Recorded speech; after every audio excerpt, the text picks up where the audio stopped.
Bonjour à toutes et à tous, j'espère que vous allez bien, chers amis. Il y a beaucoup de choses qui sont dites aujourd'hui au sujet de ce général Nasser El-Djen, qui se serait donc sauvé après avoir été mis en liberté, plutôt en résidence surveillée,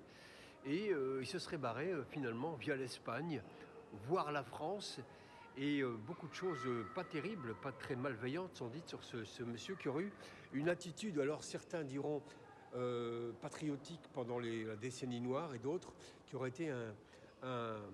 un éradicateur aveugle, tortionnaire même, pendant cette décennie noire,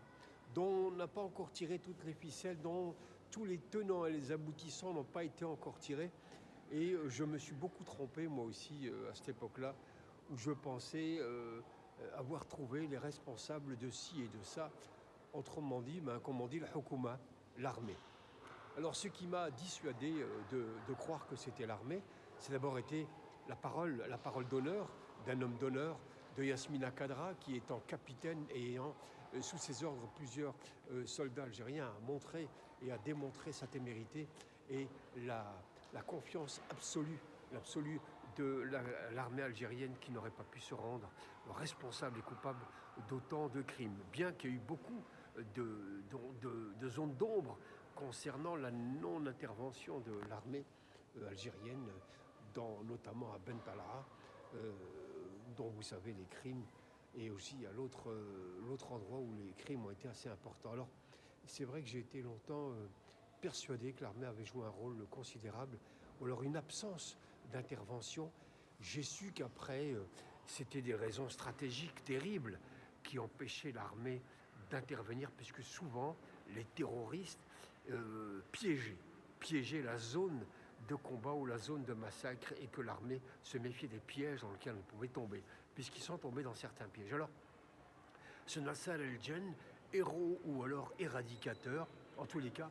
le fait qu'il se barre comme ça, je ne sais pas, je veux dire, quand tu n'as rien à te reprocher, en général, tu assumes totalement ton rôle et tu restes et tu assumes et tu fais confiance à la justice de ton pays, puisque c'est aussi ce pays-là et cette justice qui t'a permis d'être ce que tu es devenu. Le fait qu'il se sauve laisse pas mal de zones d'ombre et d'inquiétude sur ce qu'il est réellement, sur ce qu'il fut.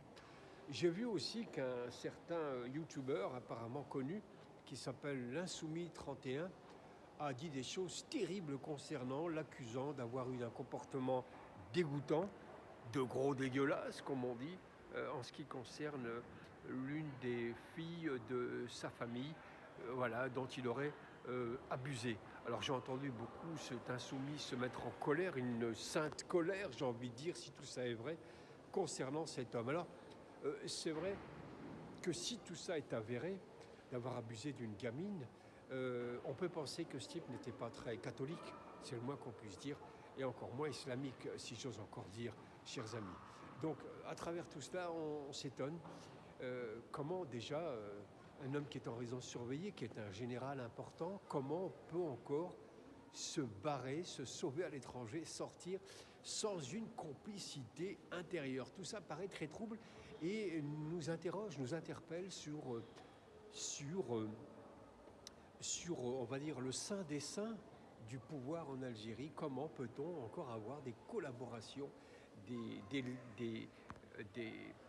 des aides, des,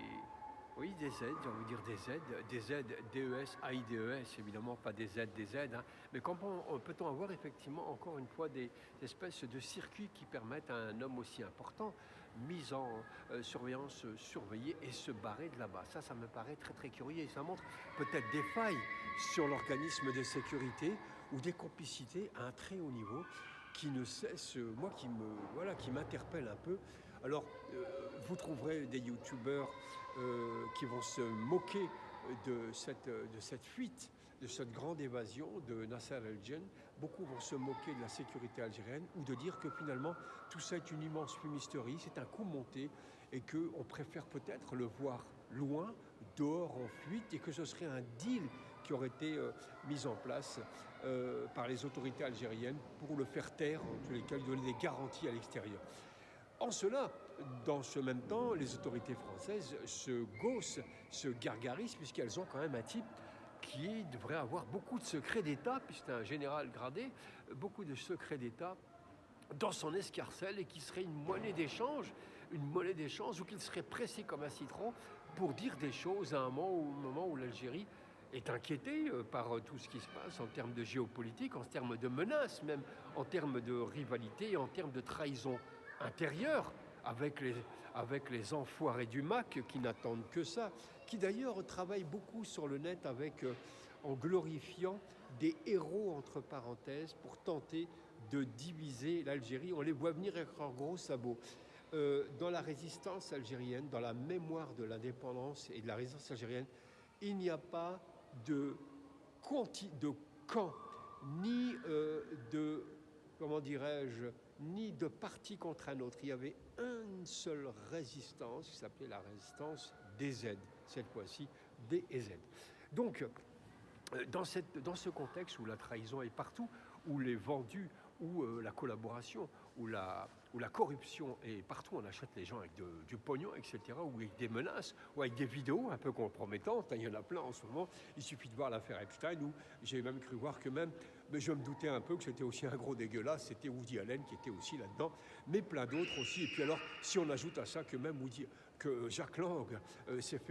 a eu une aide de 55 000 € de l'affreux Jojo Epstein pour faire un film, on se dit qu'il y a beaucoup de monde un peu dégoûtant dans ce monde-là. Donc par des vidéos, par des menaces, par du chantage, on peut faire beaucoup de choses. Alors c'est vrai que dans le même temps, il y a aussi un haut gradé, mais ceci ne nous concerne pas, de l'armée, un haut gradé marocain qui serait aussi en fuite, donc le bras droit de la gendarmerie, enfin un haut gradé qui serait aussi parti. Décidément, dans l'armée et dans les hautes autorités de surveillance, de contrôle, il y a beaucoup de grosses salopards apparemment qui s'enrichissent, s'engraissent, partagent beaucoup de pognon avec les membres de leur famille, et difficile donc de les cibler, de les identifier au départ. Alors quel est le test qu'on pourrait faire pour avoir une certitude de leur garantie, de leur confiance, de leur vrai patriotisme, d'avoir des vrais Jean Moulin algériens, des Larbi Ben Mehdi, des mecs qui ne parlent jamais, qui préfèrent mourir que parler. Il y en a beaucoup comme ça, on en a plein dans notre histoire, des hommes et des femmes. Quel genre de test ADN on pourrait leur soumettre pour être sûr que ces gens-là ne seront pas demain, finalement les ennemis de leur pays, et qui deviendront les principaux collaborateurs de nos ennemis, entre parenthèses. C'est une vraie question. Est-ce qu'il y avait, il paraît-il,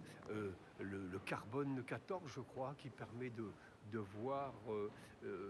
qui permet de lever quelques secrets ou quelques magouilles. Il y a tellement de choses. Enfin, je me demande comment on peut effectivement être sûr de la confiance des uns et des autres dans ce contexte de contrôle mondial, où l'espionnage n'a jamais été aussi sophistiqué, où la menace n'a jamais été aussi précise sur la vie privée grâce à des Pegasus, cette espèce de logiciel israélien qui a servi finalement à aller même dans le téléphone d'Angela Merkel, dans le téléphone de Macron, peut-être aussi dans le téléphone de dirigeants algériens, allez savoir. J'espère qu'ils sont clean et qu'ils n'ont rien à se reprocher, que les secrets d'État sont protégés. D'ailleurs, même ceux qui ont obtenu Pegasus sont eux-mêmes piégés par ce même Pegasus. Donc c'est vous dire que la technologie étant telle aujourd'hui qu'il est difficile de pouvoir se protéger. Alors la question, c'est comment on fait pour protéger des secrets aussi importants que des secrets d'État, que des secrets économiques. C'est le challenge du 21e siècle. Et pour cela, je pense il faudrait en tous les cas beaucoup investir dans les grandes écoles, dans la recherche scientifique, technologique, pour préserver la sécurité d'un pays aujourd'hui où tout le monde veut faire la guerre à tout le monde, où les rats sont lâchés un peu partout, les hyènes sont lâchées. Comment fait-on pour protéger tout un pays dans un contexte comme celui-là? Je ne sais pas, je pose des questions comme ça en l'air. Si vous avez des réponses, chers amis, je vous remercie de nous faire parvenir. En tout cas, je vous remercie infiniment. À très bientôt.